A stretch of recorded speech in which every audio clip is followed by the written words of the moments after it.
So, Fallout 4 has always been one of my favorite games of all time, and recently I decided to come back and play some of it on my own time, and at first I played on normal difficulty, however, there was one key issue. You see, after already playing the game before, actually multiple times in fact, it simply just didn't feel very enjoyable because I already knew what I was doing, and therefore the challenging aspect of the game wasn't simply there for me anymore. So after a few days, I thought to myself, well, how about I try survival mode? And so I did. And once again, I still quit playing after a day or two, which sucked because I was genuinely in the mood to play the game, but it has just lost the touch that it had when I was younger, and I began to feel hopeless in my endeavors to find a new and exciting way for me to play the game. Then, I discovered it. Permadeath. What is permadeath, you ask? Well, permadeath is a playstyle of playing Fallout 4 which is particularly popular among other content creators, and it consists of playing Fallout 4 in survival mode with one main caveat, being that if the player dies ever, even once, then the player therefore forfeits the saves and starts the game completely over from the start. This, well, I have to say, this interested me. So I tried it out, and at first it was a lot more fun. I did die once or twice early on. I had to pay a little bit more attention to what I was doing, how I was doing it, etc. I had to memorize safe and unsafe routes to get to destinations, and sometimes I had to completely leave certain encounters alone because I would come to find out, unlike most of the time in Fallout 4, you can't just take on every challenge that you face. You really have to choose your battles, and it was nice to have a little bit of discernment, don't get me wrong. Well, quite simply, I still finished the main quest of the game in a single afternoon while managing not to die a single time, so I'm back to the drawing board. So I wanted something punishing, but yet something that felt rewarding when I was able to react accordingly to different situations. I wanted to have those moments where if I looked the wrong way, I died, but simply still had moments for me to clutch up and save it if I performed well. And so I decided to download a mod that would simply allow me to change damage multipliers to the base damages of the game. At first I tried double damage, and that was okay, but still wasn't what I wanted. Then I tried 2.25, I tried 2.5, 2.75, and so on until finally I landed on a damage multiplier of 3 times both the damage input and output of the base damage of the game, and this was what I wanted. The game now felt very punishing if I did anything abruptly stupid, and it didn't give me too much room to throw caution to the wind. However, it still allows me to play several different playstyles to approach the varying scenarios with. I couldn't just approach every scenario with guns a-blazing, but I also couldn't just approach any and all scenarios with outright stealth either, especially when it came to close quarters combat. I mean, I could, but if you get discovered and you don't have the ability to fight back in a loud scenario, you're pretty much dead as well. And this is what I liked, so let me explain this. Very simply, enemies do triple the amount of damage to me that they normally would, and this makes me very killable in a short amount of time, especially in gunfights, where I can no longer peek to shoot an enemy for more than a couple seconds lest I risk getting shot back.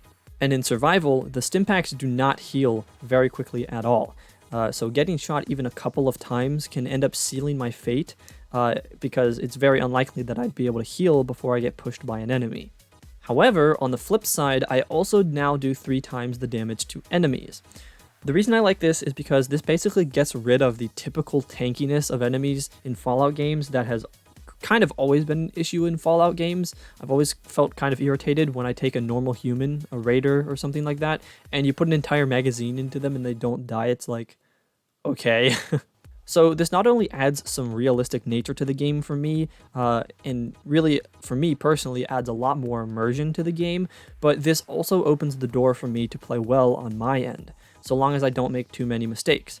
As long as I'm hitting my headshots, as long as I'm keeping aware of my surroundings, and not allowing for myself to get taken off guard, I have an adequate amount of chance to get out of most conflicts alive. However, if one enemy comes from a direction I didn't expect, I'm dead. If I step on a landmine or a tripwire, I'm very likely to be dead. Alright? All of this makes every encounter rather exhilarating as I'm able to take out enemies just as fast as they can take out me, but one small slip up and the entire run can be taken from me in an instant. This, ladies and gentlemen, is what I will be deeming to be Fallout 4's Nightmare Mode.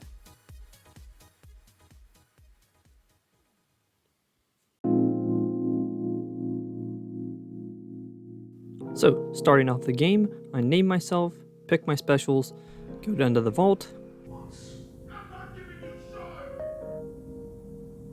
watch that. And then I escape the vault. Heading down to Sanctuary, the first thing I always do, which most players always do, is make a frick ton of poisoned caltrops. Then, routinely, we go down to Concord, save the Minutemen, get done with that first scripted quest that nobody really likes. After that, we start making our way to Diamond City, but I stop to save the Brotherhood of Steel, but I don't actually care about them. I'm really only here to steal this guy's armor and laser rifle. Alright, the main... Then we make our way to Diamond City, get our quest to save Nick, and from here, in my opinion, is where our first bit of action really begins. Alright, dude. I'm telling you, joining Skinny Malone's crew was the best decision we've ever made. Look at this place. I still say Malone's weak. We caught that detective snooping around him. What does he do? Locks him up. Like he ain't got the balls to just kill him. Well, don't let his new girl hear that. Someone should cross right here. Your face until there ain't no face left. This will probably be our first kill. Someone comes out and crosses about right here.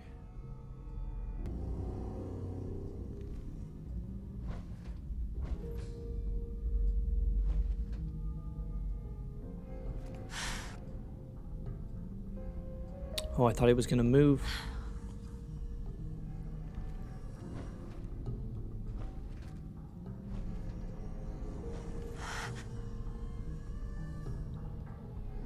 Who's there? Find the ball!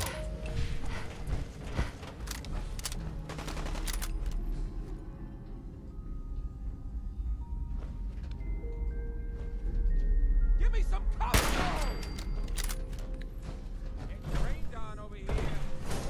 Oh, I didn't think he was gonna move this close.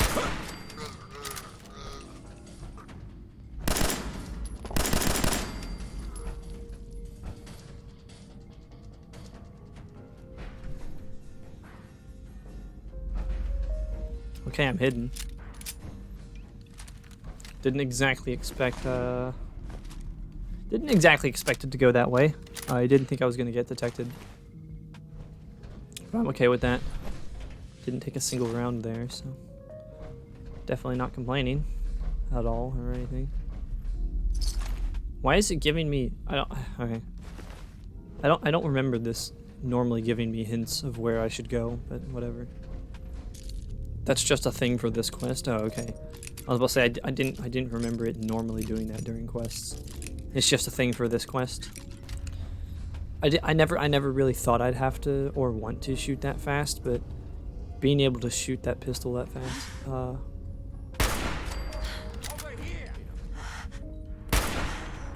that was bad.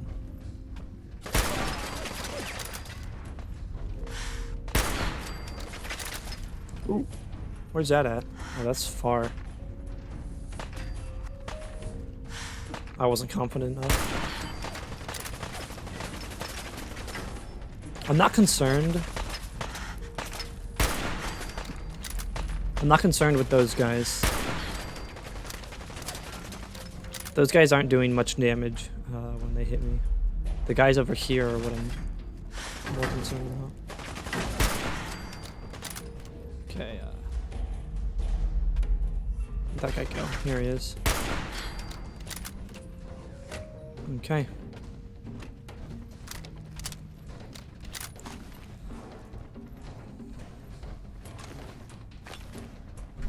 But anyways, you keep your distance on them because, let's say raiders, they only use pipe weapons. So if you keep your distance, they do like no damage to you. Even on survival difficulty, they do like no damage to you at distance. Whereas gunners and super mutants, it doesn't matter as much because they're using a lot of laser weapons and a lot of combat rifles and stuff, and they will destroy you even at farther distances. They'll with super mutants and gunners, you still can keep your distance because it'll make the AI less accurate, but super mutants and gunners and enemies like that will still absolutely destroy you because they're using weapons that don't have as much damage drop off, whereas raiders and triggermen, like I'm fighting right now, they have a ton of damage drop off because they're using rather underpowered weapons.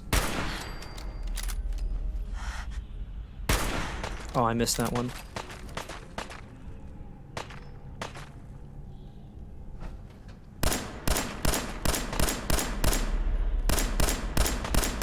See, like, my pistol was doing absolute pea shooter damage there.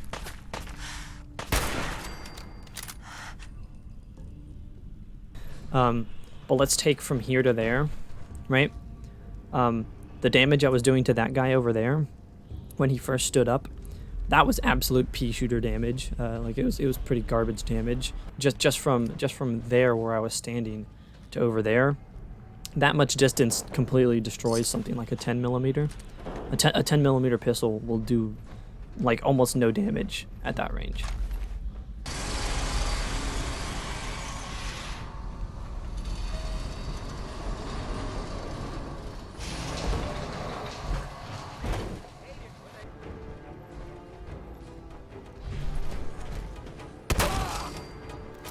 Okay, off works. Because Fallout 4's damage drop off is actually a lot.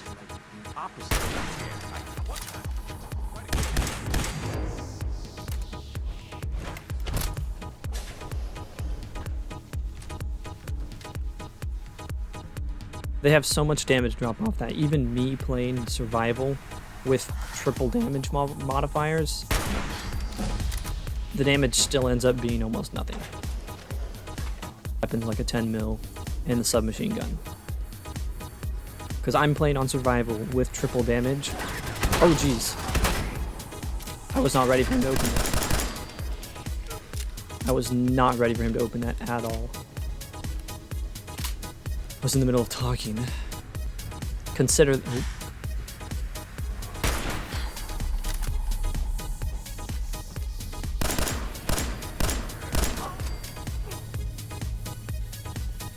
if I remember, you can just shoot this guy, right?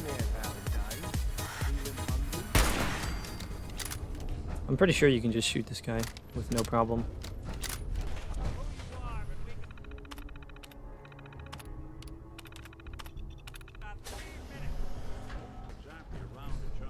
Yeah, I didn't even know Nick Valentine was here. I came here for the speech bobblehead, my dude. The real homies come here for the speech bobblehead. This is just the truth.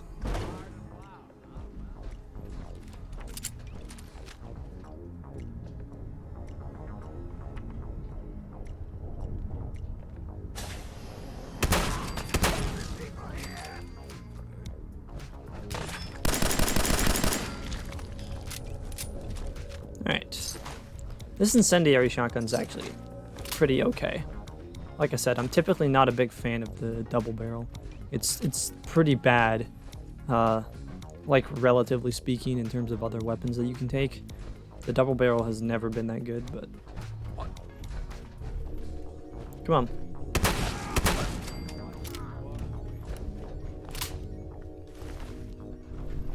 There we go. What the?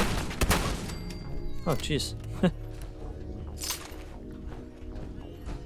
Didn't even know he was there.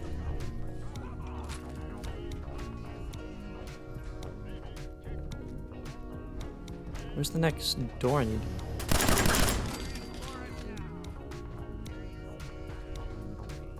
Okay.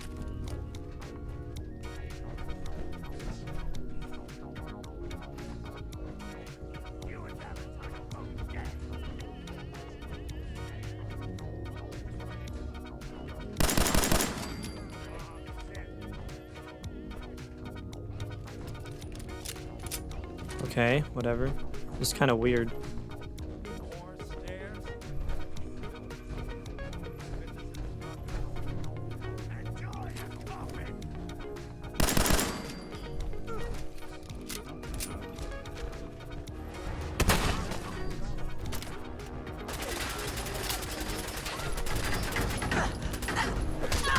Okay, I probably shouldn't have done that. That was a little bit more dangerous than I thought it was going to be. Alright.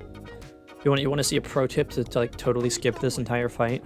Come into my house, shoot up my guys? You have any idea how much this is gonna set me back? I wouldn't be here if it weren't for your two-timing dame, Skinny. You ought to tell us. There you go. Well, so much for Skinny Malone. Think he's lighter or heavier with all those holes? Definitely lighter. He's literally missing both of his legs. I don't think that's even a question at this point.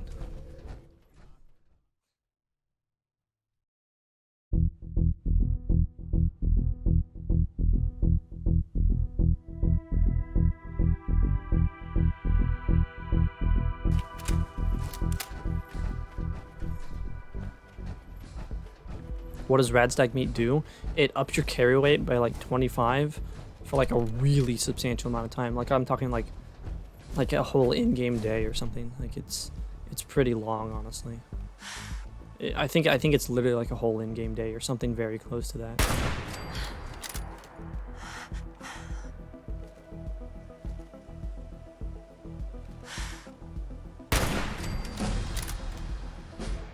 Third turn, there it is.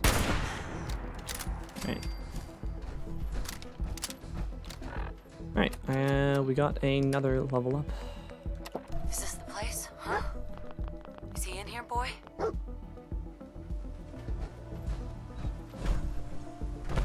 Cause Sneak 1, right now, like Sneak 1 isn't that helpful. But I might as well start working on it, because Sneak 2 and 3 are insanely good. Especially in survival, and even more so in permadeath, what I'm playing right now. Permadeath, because like I said, you can't risk stepping on a trap and dying to that. What the heck? No, dude. Oh. Dude, dog meat, what have you done? He straight up just brought me trouble.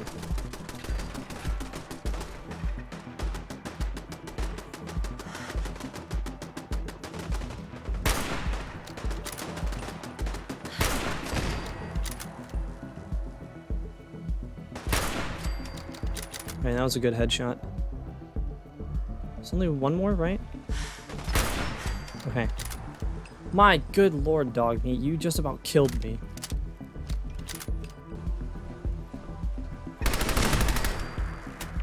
Damage, which is insane. It's kind of crazy.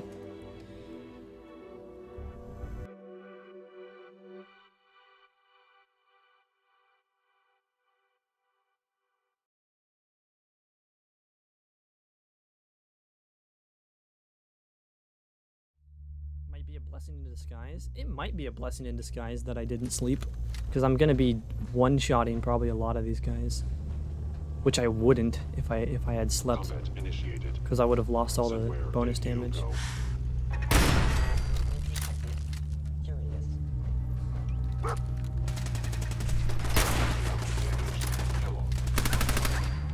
Right.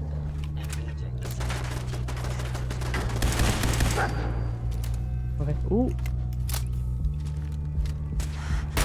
Oh, I missed. I couldn't see.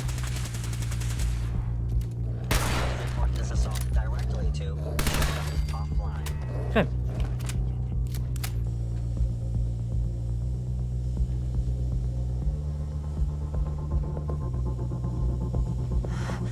My scanners must be malfunctioning. Oh, I thought he was gonna walk through that door. Nope. Ah, oh, really, dude. Sensors indicating concealed organic life form. I just saw that one walk by. Overactive sensors. He walked on the left.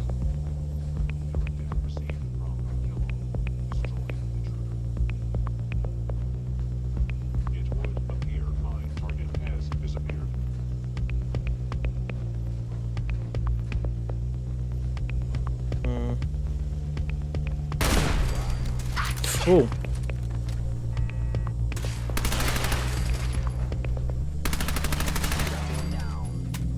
I knew the armor piercing would actually make it good. A normal submachine gun would not be this good. Oh, there's a landmine right there. Holy crap. Yeah.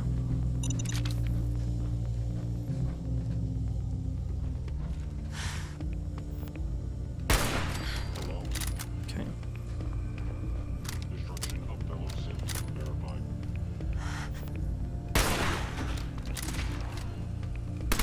Oh my gosh. My submachine gun didn't shoot when I was holding down the trigger. I was literally holding it down and it didn't shoot. Whatever, I'm not gonna complain. Ooh, there's a frag mine there. Alright, well, there's another frag mine. Okay.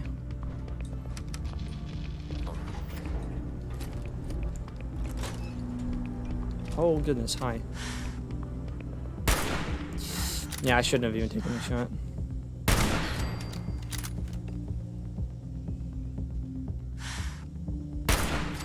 Okay, there we go. Fine. Now I understand. You are hiding because you fear death. On the nose there, bud. Oh, move, dog meat. Oh my gosh, dog meat could have gotten me killed there. Oh.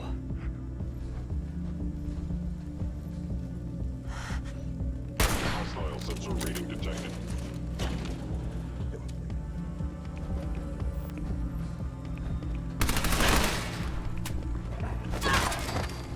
Okay. I like to do. It's admirable. You can't possibly comprehend. Okay, I think we're fine. Let's talk. So here's what you're gonna do. You're gonna go ahead and grab it. We're gonna go ahead and equip it. Right? We're gonna drop it as soon as this is done. I'm also, yeah, I'm gonna equip this pulse grenade.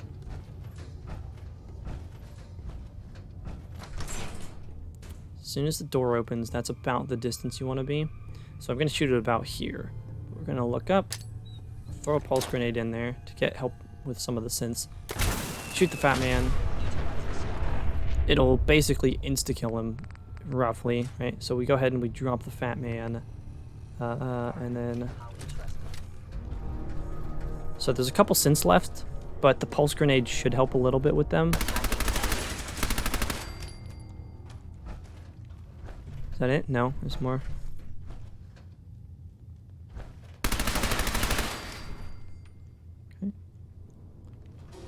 Okay, that's it. There you go. And so you basically don't have to bother fighting Kellogg.